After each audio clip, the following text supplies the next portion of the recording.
주 안에서 항상 기뻐하라. 내가 다시 말하노니 기뻐하라. 너희 관용을 모든 사람에게 알게 하라. 주께서 가까우시니라. 아무것도 염려하지 말고 다만 모든 일에 기도와 간구로 너희 구할 것을 감사함으로 하나님께 아뢰라. 그리하면 모든 지각에 뛰어난 하나님의 평강이 그리스도 예수 안에서 너희 마음과 생각을 지키시리라. 아멘.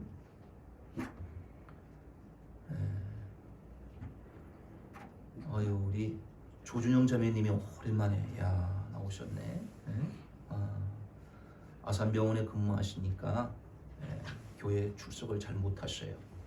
출근하면 어디 갔다 왔느냐 이렇게 또 다 적어내야 되고 그런답니다. 오늘 이렇게 오랜만에 교회에 나오셨는데 너무너무 감사하네요.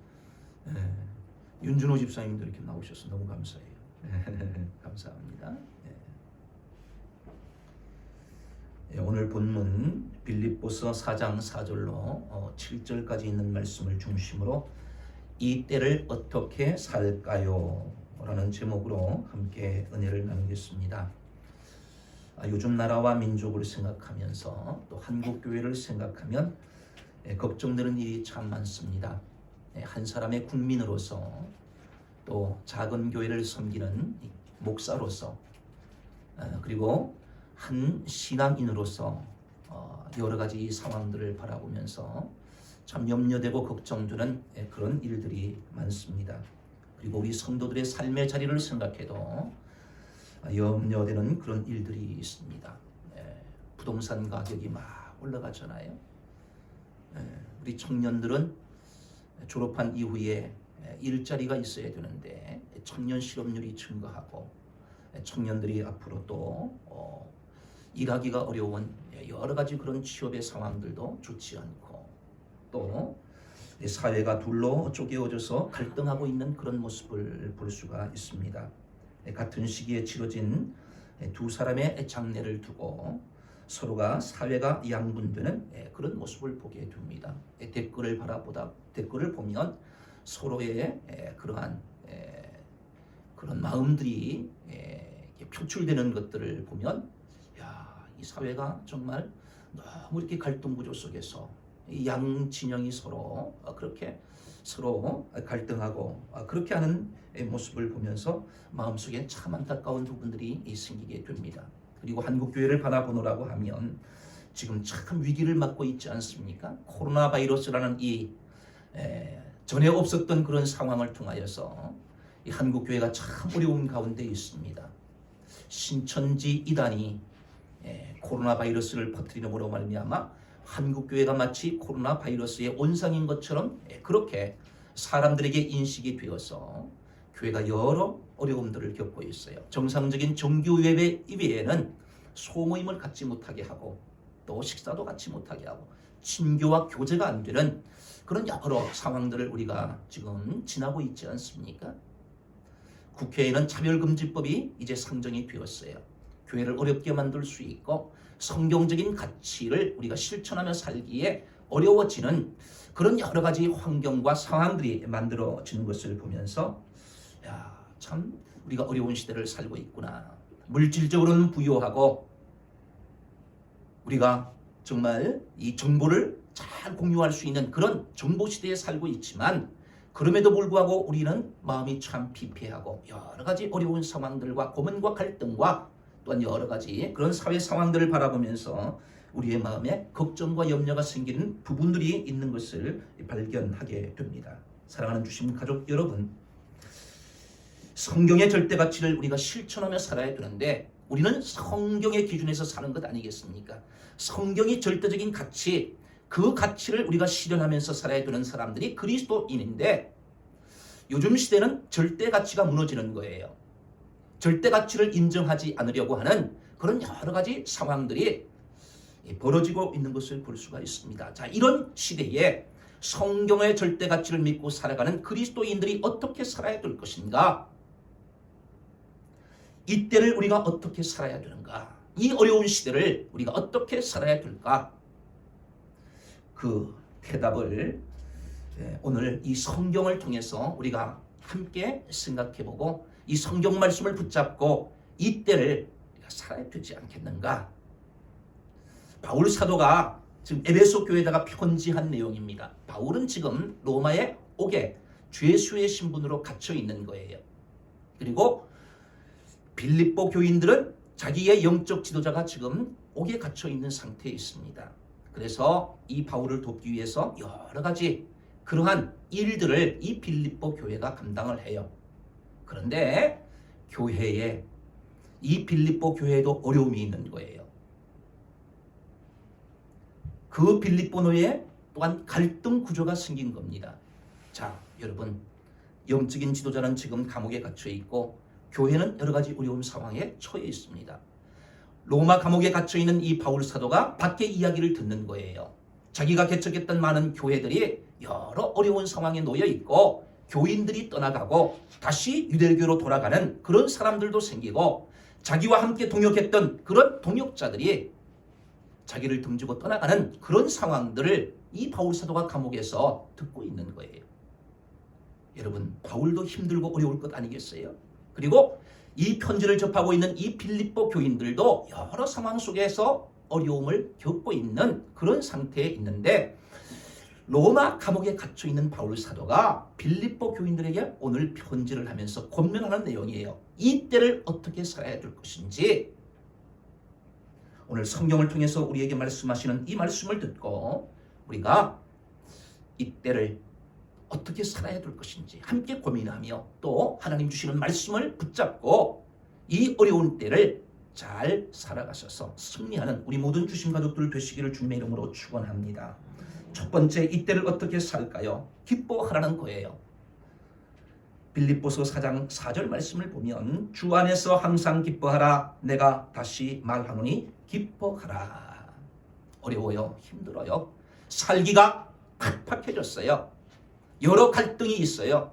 자, 그런데 바울이 지금 자기도 힘든 거 아니겠어요? 옥에 갇혀 있는데 얼마나 힘들겠어요. 열악한 상황 속에서 언제 죽을지도 모르는 그런 상황 속에 있는 이 바울 사도가 지금 자유롭게 활동하고 있는 빌립보 교인들에게 주 안에서 항상 기뻐하라. 내가 다시 말하노니 기뻐하라. 기뻐하라고 말하는 거예요. 기뻐하라고.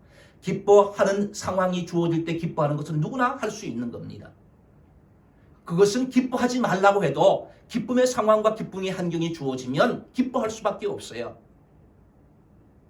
시험 공부를 열심히 했는데 시험을 쳤는데 그 시험에서 합격했어요. 기뻐하지 말라도 기뻐할 것 아니겠습니까? 자기가 원하는 직장에 취업이 됐어요. 기뻐하지 말라도 기뻐할 수 있잖아요. 좋은 사람 만나기를 위해서 기도했는데 좋은 사람 만나서 결혼하게 되면 기뻐할 수 있잖아요.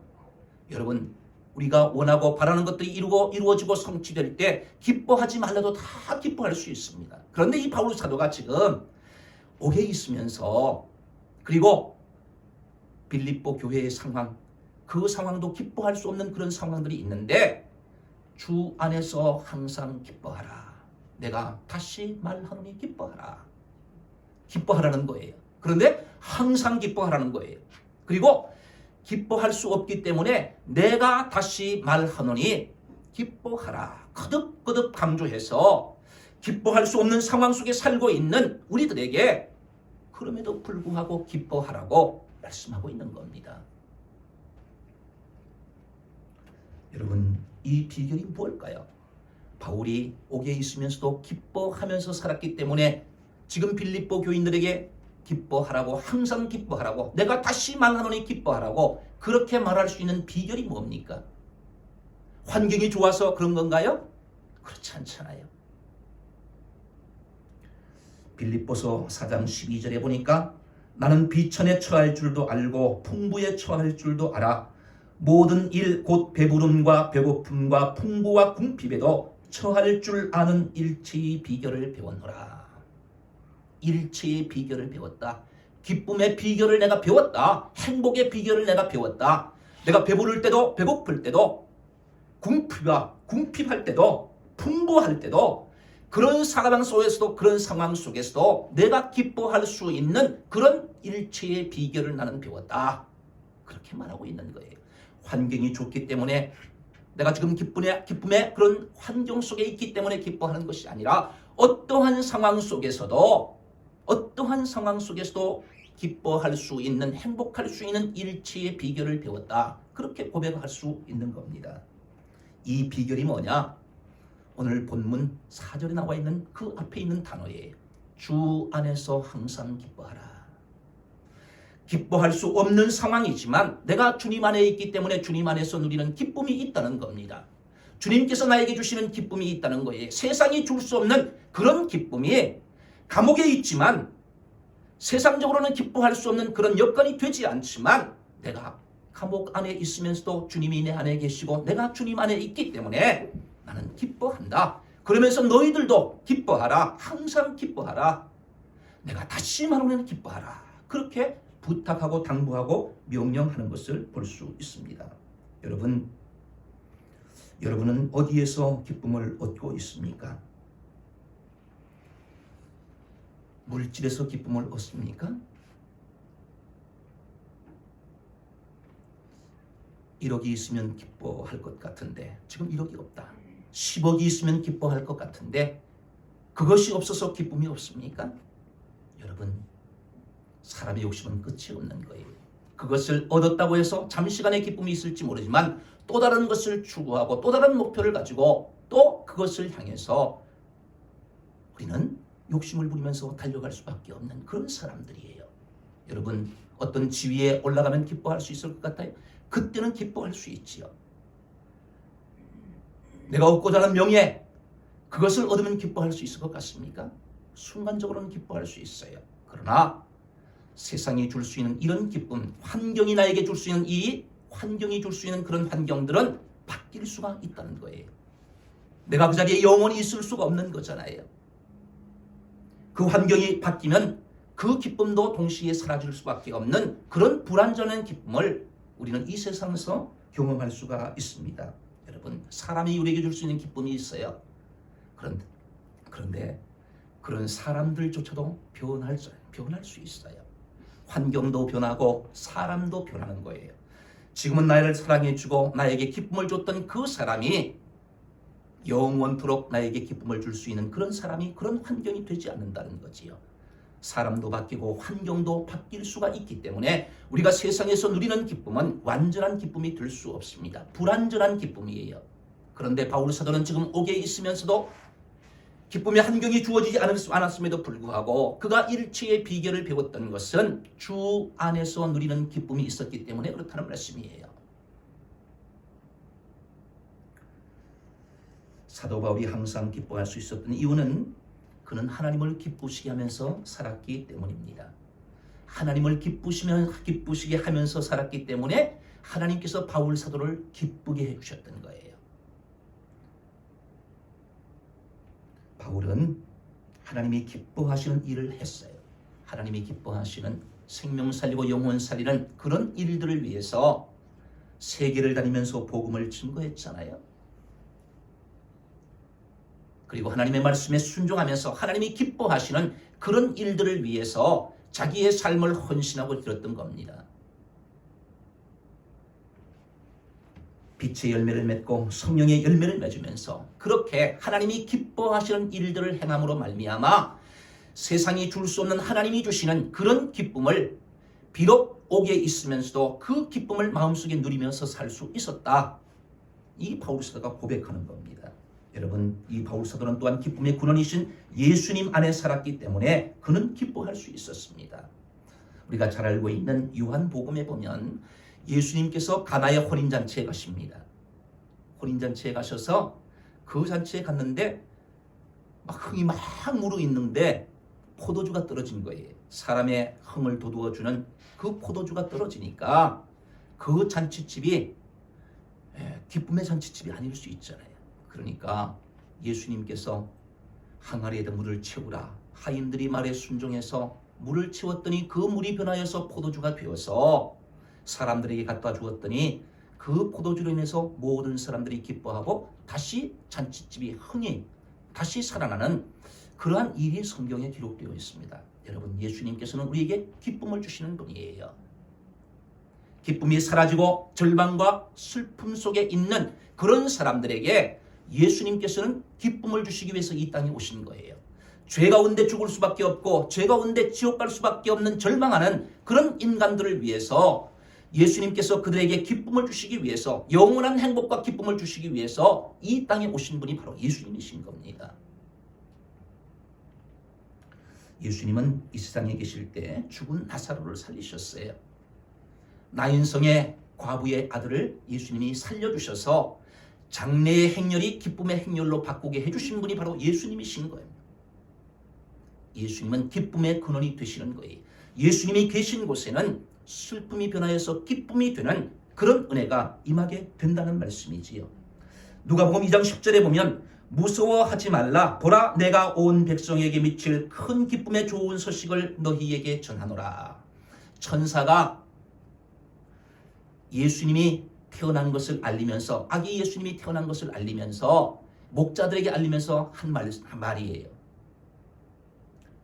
무서워하지 말라, 보라 내가 온 백성에게 미칠 큰 기쁨의 좋은 소식을 너희에게 전한다. 큰 기쁨의 좋은 소식, 예수님이 이 땅에 오신 것이 큰 기쁨, 그것이 좋은 소식이라는 거예요.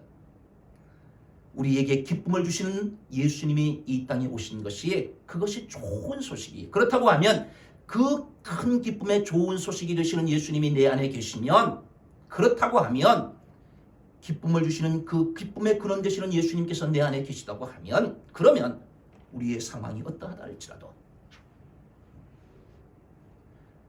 내가 기뻐할 수 없는 절망적인 그런 상황에 있다 할지라도, 바울 사도처럼 옥에 갇혀 있다 할지라도 기쁨의 주인 되시는, 근원 되시는 그 예수님, 큰 기쁨의 좋은 소식이 되시는 그 예수님이 내 속에 들어와 있으면 주 안에서 기뻐할 수 있다는 겁니다. 상황을 뛰어넘는 그런 기쁨을 우리가 누리며 살아갈 수 있게 된다는 말씀이지요.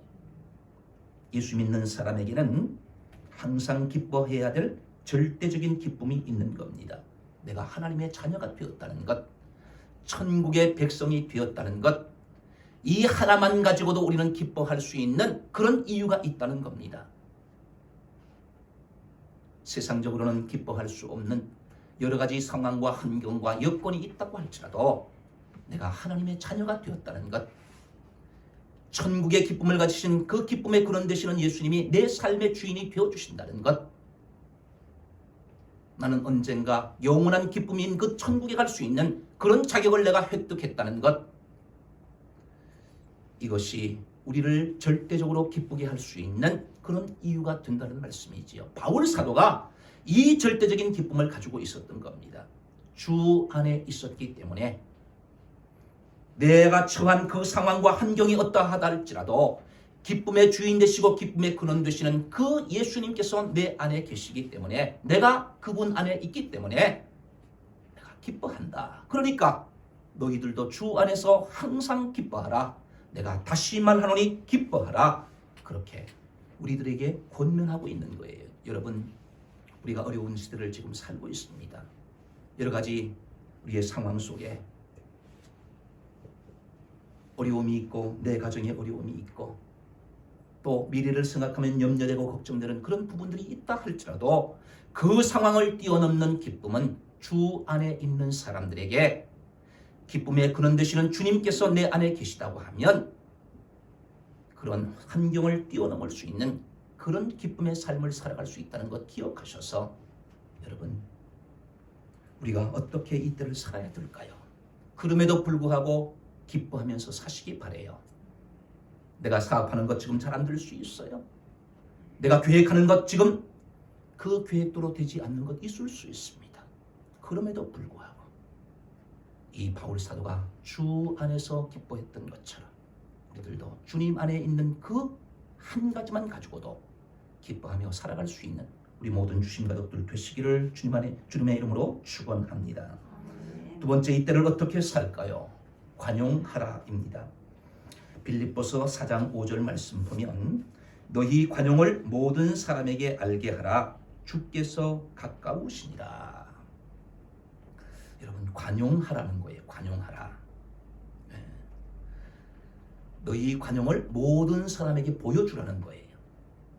모든 사람에게 보여주라. 내가 관용하다는 것, 넓은 마음을 가지고 있다는 것, 다른 사람을 품어줄 수 있는 그런 마음을 가지고 있다는 것을 다른 사람에게 보여주며 살아라는 거예요. 왜냐하면 주께서 가깝기 때문이다. 주께서 가까우시니라. 주님께서 다시 이 세상에 오실 때가 가까워졌다는 거지요.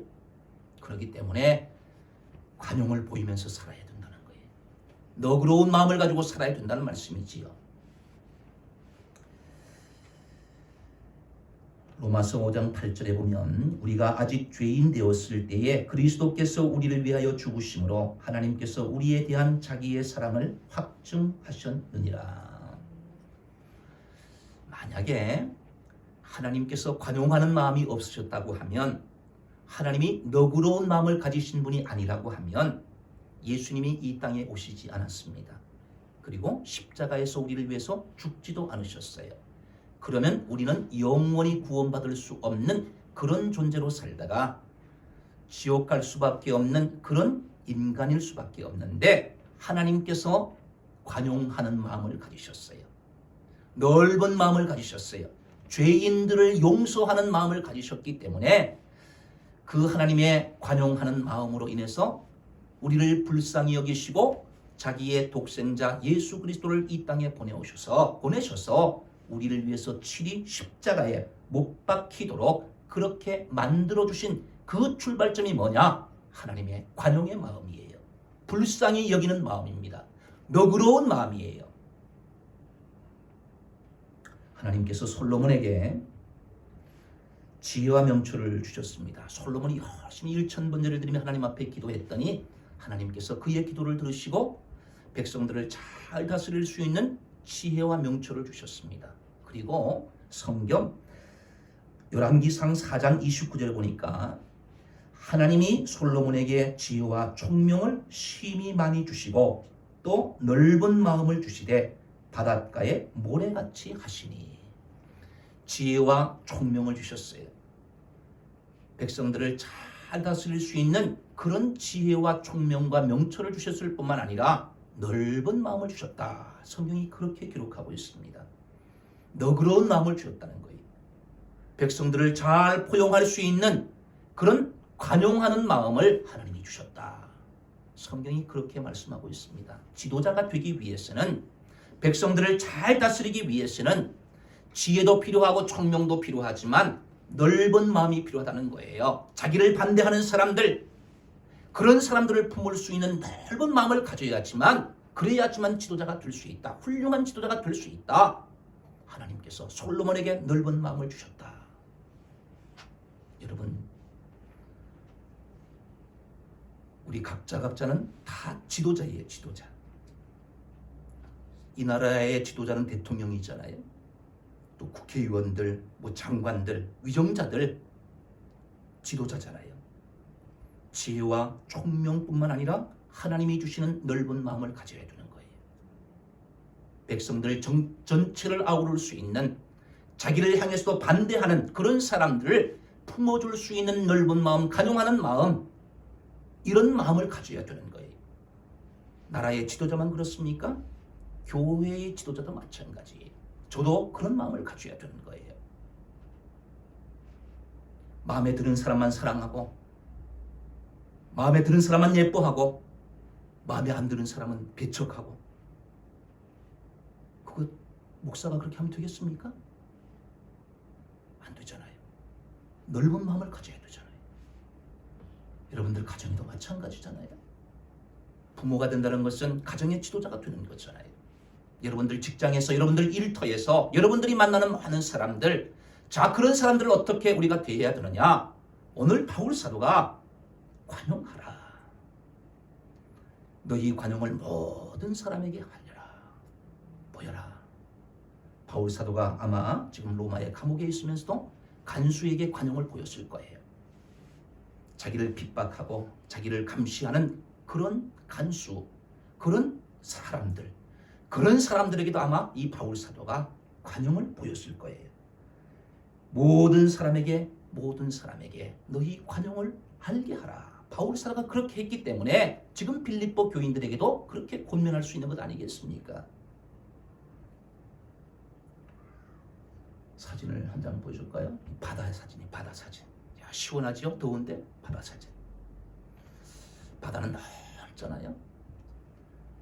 작은 냇가에서 쓰레기, 짐승의 그러한 배설물 그런 것들이 흘러 들어가요. 한강으로 흘러 들어오지 않습니까? 큰 강물이 걸러요. 그런데 이런 강물들이 다 모여서 결국 어디로 가느냐? 바다로 가요.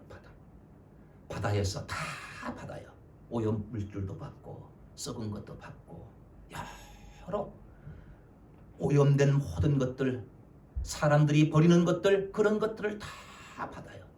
다 받아서 저기서 다시 걸러서 그렇게 하는 포용력이 있는 것이 바다 아니겠습니까? 바다가 만약에 좋은 물만 받는다고 하면, 오염된 것 받지 않는다고 하면 그것들은 다 어디 가겠습니까?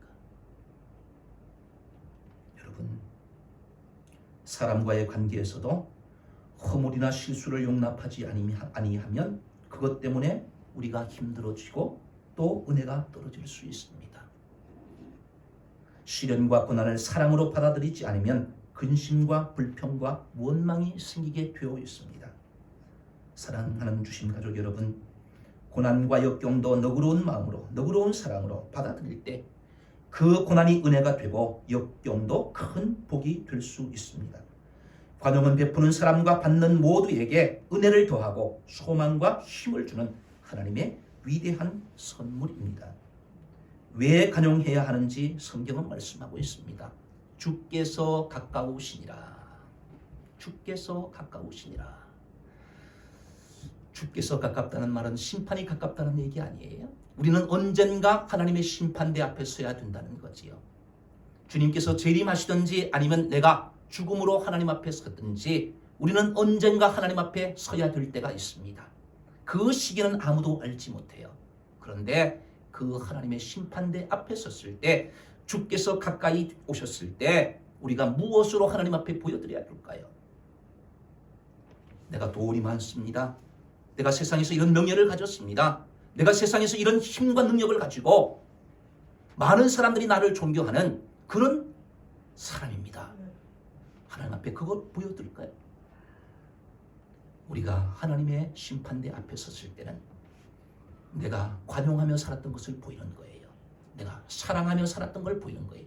하나님께서 우리에게 사랑하라고 말씀하셨는데 내가 이런 사랑할 수 없는 사람을 내가 사랑했습니다. 내가 관용할 수 없는 그런 사람을 내가 이렇게 관용했습니다. 그 사랑의 모습들을, 사랑의 열매들을 하나님 앞에 보이는 거예요. 세상에 내가 자랑할 만한 것, 그거 하나님 아무 가치 없게 봐요.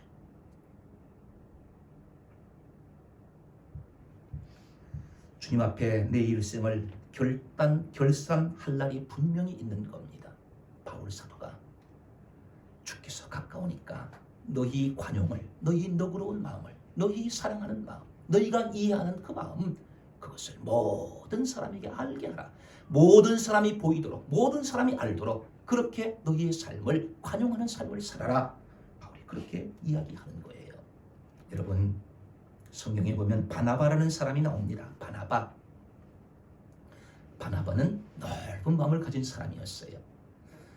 사울이 예수 믿는 사람들을 박해하고 핍박하고 잡아 죽이는 사람이었잖아요. 그런데 회심했어요. 그래서 내가 이제 예수 믿는 복음을 전하겠다 하고 회심하고 막 복음을 증거해. 바로 전도하고 그래요. 그러니까 이 사울을 믿지 않는 거예요. 얼마 전까지는 우리를 죽이고 박해하고 핍박하던 사람이 갑자기 돌변해가지고 예수 믿게 하고 복음을 전하는, 전도하는 그런 사람이 되니까 그 당시에 예수님을 믿던 초대 기독교인들이 바울을 의심하고 바울을 믿지 못해요.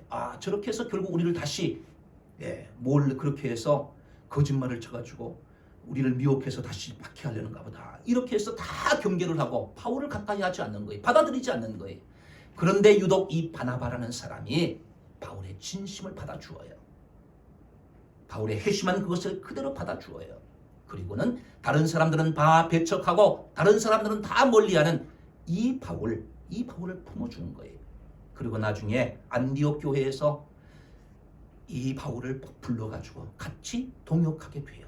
그리고는 나중에 안디옥 교회에서 함께 파송받아서 선교사로 세계 복음화를 위해서 함께 동역하는 그런 사람으로 받아주는 사람이 누구냐? 바나바예요. 넓은 마음을 가진 사람이 있잖아요. 다 배척하고 다 싫어하는데 바나바만 그를 인정해 주는 거예요. 그를 품어주는 거예요. 그래서 사울이 바울 되게 했고, 그래서 바울이 세계 선교를 감당하는 그런 역할을 할 수 있었던 겁니다. 그래서 바울 사도가 오늘 본문에서 너희 관용을 모든 사람에게 알게 하라, 주께서 가까우시니라 말씀하고 있는 겁니다. 주기도문에 우리가 우리에게 죄 지은 자를 사하여 준 것 같이 우리 죄를 사하여 주시옵고, 우리가 다른 사람의 죄를 용서해 주신 것 같이 하나님 우리가 그렇게 용서해 주신 그것을 보고 하나님 내 죄까지 용서해 주세요. 그것이 주기도문의 기도예요. 내가 다른 사람의 죄를 용서하지 아니하고 내가 관용하지 아니하고 내가 넓은 마음으로 그를 품어주지 아니하면서 하나님 내 죄를 용서해 주세요. 그렇게 기도할 수 없다는 거예요. 내가 하나님 앞에 지은 죄, 다른 사람이 나에게 지은 죄, 그것을 내가 용서해 주신 것처럼 그것을 보시고 내 죄까지 하나님 용서해 주세요. 이것이 주기도문인 거예요. 여러분, 그렇기 때문에 오늘 바울 사도가 우리들에게, 빌립보 교인들에게 두 번째로 권면하는 것이 관용하라. 이 말씀대로 각박하잖아요. 시대가 어려워지면, 살기가 어려워지면 갈등이 생기고 서로 어려움이 생길 수 있어요. 관계가 깨어질 수 있어요. 자, 그럴 때 이해하고 관용하고 품어주고 넓은 마음으로 너그러이 받아줄 수 있는 그런 삶을 우리 그리스도인들이 살아야 된다는 거예요. 내 직장에서 내가 관계하는 그런 고객들과 여러 가지 어려움이 생길 수가 있어요. 왜? 사회가 어려워지면 사람들의 마음이 각박해지고 어려워질 수 있으니까. 그때 그리스도인들은 오늘 바울 사도가 우리에게 주신 이 말씀을 기억하면서 관용하면서 살아가는 저와 여러분들 되시기를 주님의 이름으로 축원합니다. 마지막 세 번째, 이때를 어떻게 살아야 될까요? 기도하라는 겁니다. 빌립보서 4장 6절에서 7절 말씀, 우리 함께 스크린에 있으니까 함께 읽어보겠습니다. 시작. 아무것도 염려하지 말고 다만 모든 일에 기도와 간구로 너희 구할 것을 감사함으로 하나님께 아뢰라. 그리하면 모든 지각에 뛰어난 하나님의 평강이 그리스도 예수 안에서 너희 마음과 생각을 지키시리라. 어떻게 살까요? 삶의 환경이 힘들고 어려워질 때, 염려와 걱정과 번민이 가득할 때 어떻게 살까요? 어떻게 할까요? 기도하라는 거예요. 기도하라. 아무것도 염려하지 말고 염려가 생길 때마다 모든 일에 기도와 간구를 하라. 기도하라는 거예요.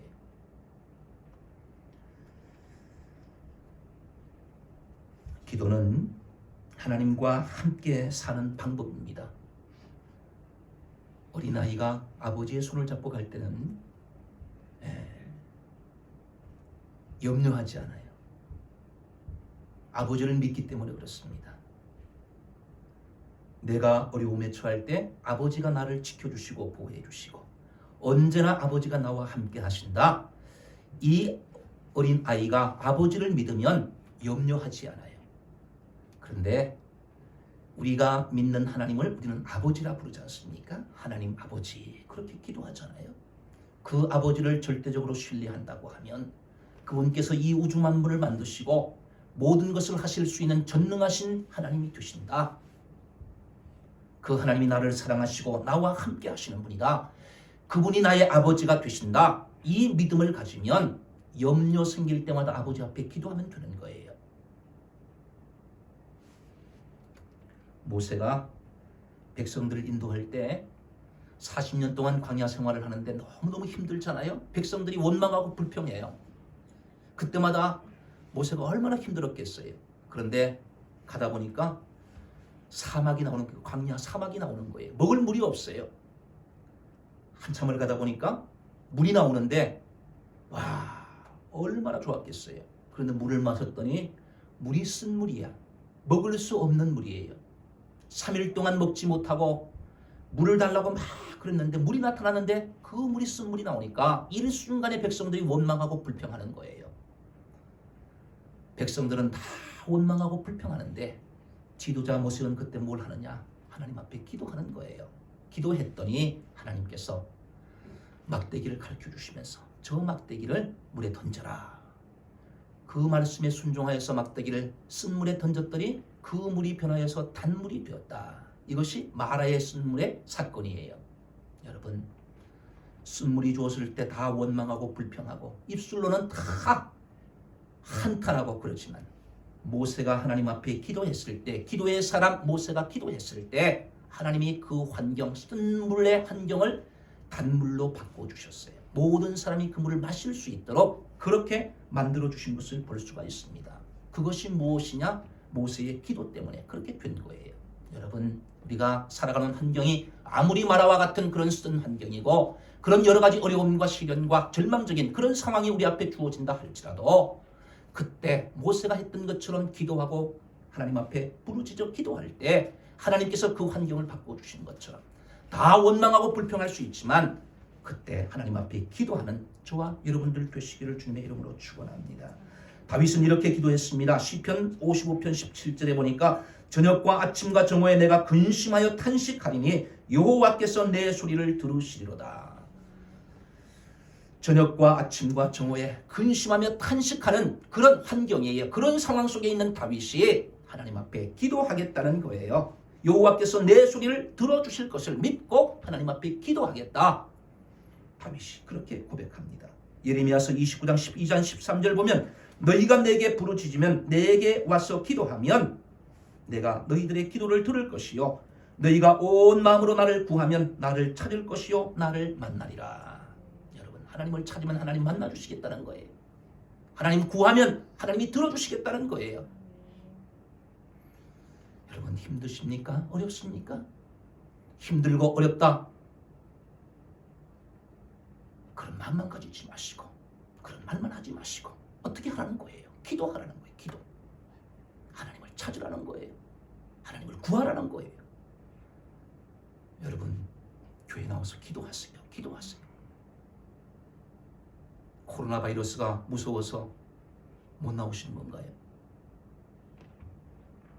교회 여러분 시간 되실 때 오셔가지고 기도하시면 기도. 이 어려울 때 기도하라는 거, 기도하라는 거. 이때를 어떻게 살아야 됩니까? 기도하며 살아야 된다는 거예요. 기도하면서. 여러분, 교회에서 기도하고 교회가 안 되면 여러분들이 있는 그 삶의 현장 속에서 기도하며 기도. 하나님 앞에 부르짖고 기도하고 하나님을 찾고 하나님을 구하면 하나님께서 만나주시고 하나님께서 우리의 기도를 들어주신다. 성경이 분명히 약속하고 있지 않습니까? 점점 한국교회가 신앙생활하기 위축되는 그러한 일들이 벌어지고 있습니다.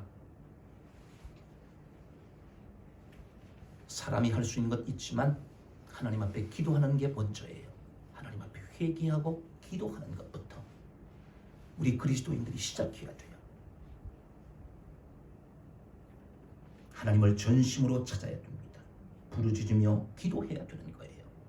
기도할 때 하나님이 들어주시고 기도할 때 만나주시고 기도할 때 우리가 기도하는 제목을 이루어주시고 응답해주시는 그런 좋으신 아버지, 그분이 우리가 기도하는 하나님 아버지이신 줄 믿습니다. 다니엘이 살던 시대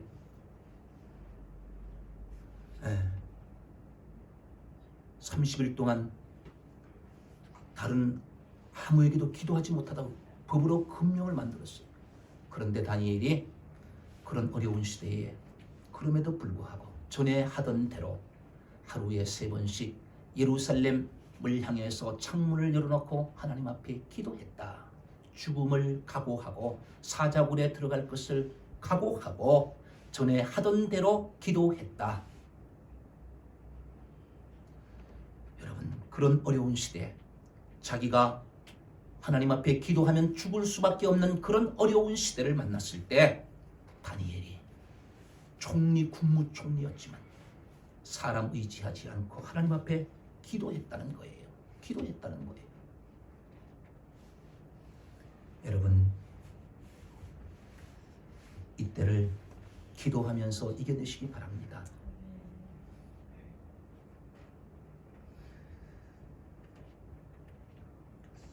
시편 40편 1절과 2절 말씀. 내가 여호와를 기다리고 기다렸더니 귀를 기울이사 나의 부르짖음을 들으셨도다.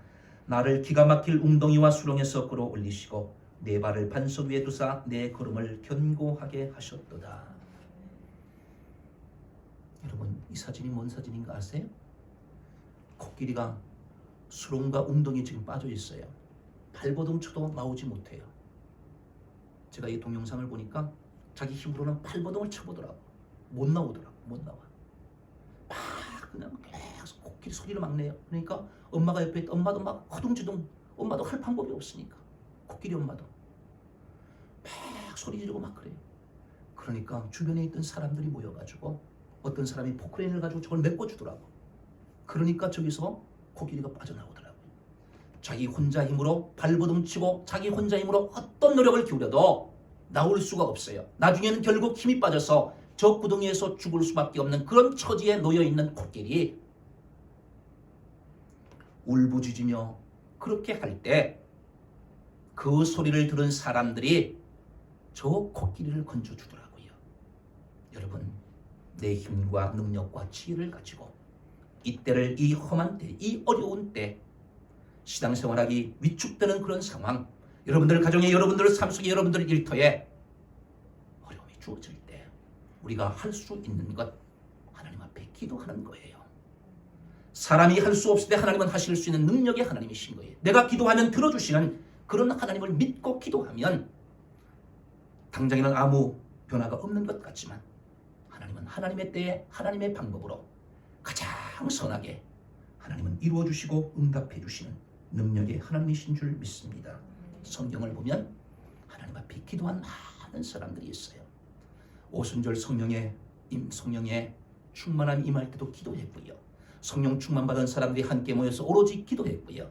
그리고 사도들도 제자들도 오로지 하나님 앞에 기도했더니 하나님께서 그들의 기도를 들으시고 오늘날 이 복음이 여기까지 전달되어서 한국 사람들, 우리들이 예수님을 믿는 그러한 은혜가 우리에게까지 임하게 된 거예요. 초대 예루살렘 교회가 사도들과 모든 성도들이 함께 기도했던 그 기도의 능력이 나타나게 된 줄로 믿습니다. 여러분, 이때를 어떻게 살까요? 우리의 힘과 지혜로 살 수 없다면 하나님의 방법으로 살아야 합니다. 기뻐할 수 없는 중에도 주님 안에서 기뻐해야 하고, 짜증이 나고 절망이 밀려와도 우리를 힘들게 하는 사람에게 관용해야 합니다. 그리고 하나님이 하시도록 간절히 기도하는 저와 여러분들 되시기를 주님의 이름으로 축원합니다. 오늘 주신 말씀을 생각하면서